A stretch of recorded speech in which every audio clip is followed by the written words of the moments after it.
ಸದನದಲ್ಲಿ 6,000 ಕೋಟಿಯ ಒಂದು ದೊಡ್ಡ ಭ್ರಷ್ಟಾಚಾರ ನಡೆದು ಇಡೀ ಕರ್ನಾಟಕ ಬೆಚ್ಚಿ ಬೀಳುವಂತ ಭ್ರಷ್ಟಾಚಾರ ನಡೆದಿದೆ. ಅದಕ್ಕೆ ದಾಖಲೆಯನ್ನು ಕೇಳಿದ್ರು ನಾನು 5 ದಾಖಲೆಗಳನ್ನು ಕೊಟ್ಟಿದ್ದೀನಿ.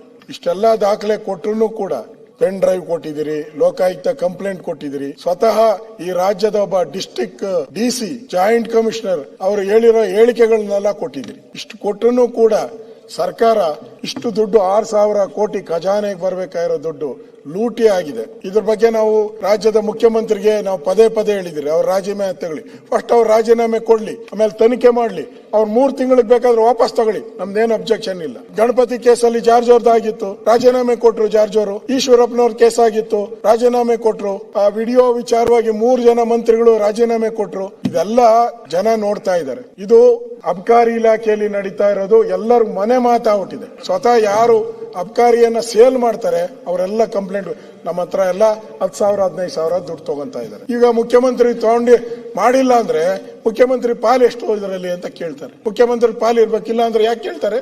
ಯಾಕೆ ಅವ್ರನ್ನ ಅವಾಯ್ಡ್ ಮಾಡ್ತಾ ಇದ್ದಾರೆ? ನೈತಿಕತೆ, ನಮಗ್ ನೈತಿಕತೆ ಪಾಠ ಹೇಳ್ತಾರಲ್ಲ, ಎಲ್ಲಿ ನೈತಿಕತೆ ಇದೆ ಇವ್ರಿಗೆ?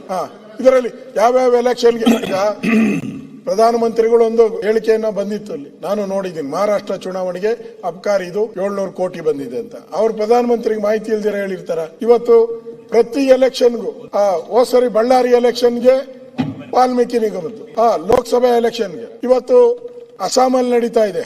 ಇನ್ಚಾರ್ಜು ಡಿ ಕೆ ಶಿವಕುಮಾರ್ ಅವರು, ಕೇರಳಗೆ ಇನ್ಚಾರ್ಜು ಜಾರ್ಜ್ ಅವರು. ದುಡ್ಡು ಅಬಕಾರಿಗೆ ಇಲಾಖೆದು ಕರ್ನಾಟಕದ.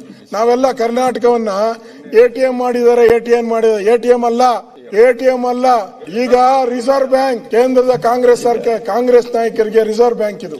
ಪ್ರತಿ ಎಲೆಕ್ಷನ್ಗೂ ಇಲ್ಲಿಂದ ಹಣನ ಕಳಿಸ್ತಾ ಇದ್ದಾರೆ. ಇಲ್ಲ ಅಂದ್ರೆ ಅವ್ರನ್ನ ರಾಜೀನಾಮೆ ತಗೋಬೇಕಾಯ್ತು.